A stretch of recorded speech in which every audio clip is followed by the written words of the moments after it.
seguir si lo decide el pueblo, hasta el 2024. Lo dicho, el plan de San Luis reverdecerá laureles. La agenda política. Son las 9:17, ya está Fernando Ávila en nuestra línea política, en nuestra línea telefónica. Antes de ir contigo, Fernando, hay información del día de ayer por la noche. Asesinaron al periodista Santiago Barroso Alfaro. Él perdió la vida en una clínica del Instituto Mexicano del Seguro Social en el norte de nuestro país, allá en el municipio de San Luis Río Colorado, en Sonora.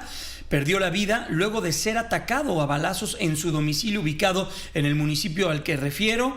De acuerdo a los primeros reportes, el ataque ocurrió alrededor de las 9 de la noche, cuando fue atacado, baleado en la puerta de su domicilio, es en la colonia Sonora, tras lo cual los agresores lograron escapar. La Fiscalía General del Estado de Sonora informó que Barroso fue trasladado a un hospital donde murió debido a heridas de bala en el abdomen y una a la altura de la clavícula izquierda.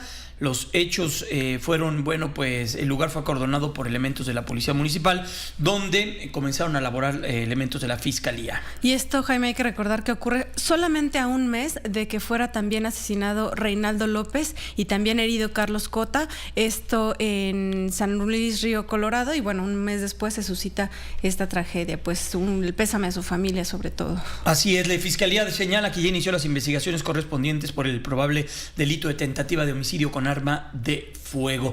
9:19, Fernando, ¿cómo te va? Muy buenos días. Jaime, muy buenos días, un enorme gusto poder saludarte a ti y a todos los amigos del auditorio. ¿Cómo has estado? Muy bien, con el gusto de saludarte. ¿Y en dónde estaría el día de hoy, pues la reflexión de la agenda política? ¿En dónde la colocas, Fer?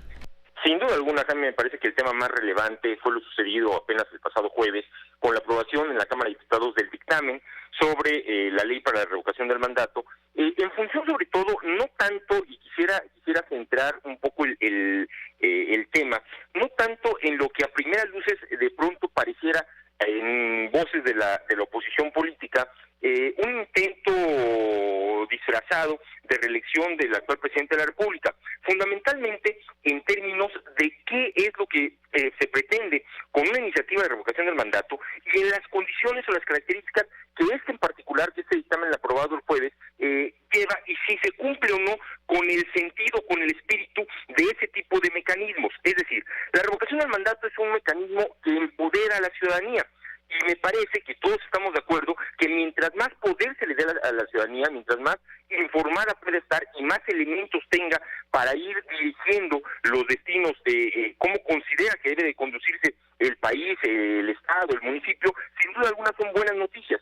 El problema es cuando este tipo de mecanismos, en principio, pareciera no necesariamente cumplirse con el tipo de esquema que se está planteando. El dictamen aprobado por la Cámara de Diputados lo que señala es que la revocación del mandato para el caso específico del presidente de la República y eventualmente inclusive casos, si así lo aprobaran las constituciones locales de los gobernadores, puede surgir a partir de la petición expresa del propio presidente de la República, del 33% de los integrantes de cualquiera de las cámaras y del 3% de los inscritos en el padrón nominal. ¿Dónde está el problema en principio de este planteamiento, Jaime, amigo del auditorio? Que finalmente el mecanismo de revocación del mandato es insisto, un elemento que tiene la ciudadanía para de alguna manera buscar cesar a un gobernante que no está cumpliendo con los planteamientos, con las promesas que hiciera en campaña, que hay un desempeño francamente negativo desde la óptica de la ciudadanía y que en consecuencia sería la ciudadanía la que tendría que buscar implementar o echar a andar este mecanismo precisamente para cesar al funcionario que no está cumpliendo. No es de alguna manera lógico desde el punto de vista político que sea el propio funcionario el que eventualmente solicite o señale si se le quiere quitar o no. Es decir, en simple sentido, en una apreciación muy clara, muy sencilla, bastaría con que ninguno, en este caso, el porcentaje previsto en la ley para solicitar esta revocación del mandato no se cumpliera, pues para que en consecuencia signifique, se asuma que no hay una intencionalidad por parte de la ciudadanía de hacer esta remoción del funcionario que se encuentre en ese momento vigente o en funciones. En consecuencia, ese es el primer elemento que habría que ponerle la lupa. Recordemos incluso, Jaime, lo tendremos muy presente porque recién se llevó a cabo el año pasado, la naciente, la muy recién estrenada Constitución de la Ciudad de México prevé en su articulado precisamente la figura de la revocación del mandato.